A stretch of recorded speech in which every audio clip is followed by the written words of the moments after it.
మహబూబాబాద్ జిల్లా పరిధిలో వివిధ కేసులలో పట్టుబడిన వాహనాలను ఎక్సైజ్ పిఎస్లో వేలం వేశారు. 88 వాహనాలకు వేలం వేసినట్లు ఎక్సైజ్ ఎస్పీ కిరణ్ తెలిపారు. 38 వాహనాలు స్కాప్ కింద విక్రయించామన్నారు. 50 వాహనాలకు వేలం నిర్వహించామన్నారు. జిల్లాలో నల్లబెల్లం గుడుంబాను విక్రయించినా రవాణా చేసినా కఠినంగా చర్యలు తీసుకుంటామని హెచ్చరించారు.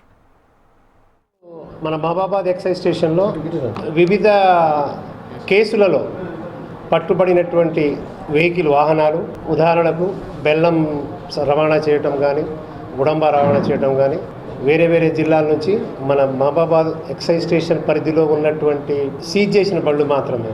మొత్తం సీజ్ అట్టి బళ్లను వాడి గవర్నమెంట్ ద్వారా డిప్యూటీ కమిషనర్ యొక్క ఆదేశాల ప్రకారము, అలాగనే బ్రేక్ ఇన్స్పెక్టర్ వాల్యుయేషన్ తీసుకుని ఈరోజు మొత్తం 88 బండ్లు ఉంటే 86 బండ్లకు ఆక్షన్ చేయడం జరిగింది. అందులో వచ్చేసినేమో 38 బండ్లు ఏమో స్క్రాప్ వెహికల్స్, మిగతా బండ్లు మొత్తం రోడ్డు వర్తి. ఈ వాహనంలో దాదాపు స్క్రాప్లో కానీ నెక్స్ట్ మామూలు రోడ్డు వర్తిలో కానీ మొత్తం 341 మంది పాల్గొన్నారు.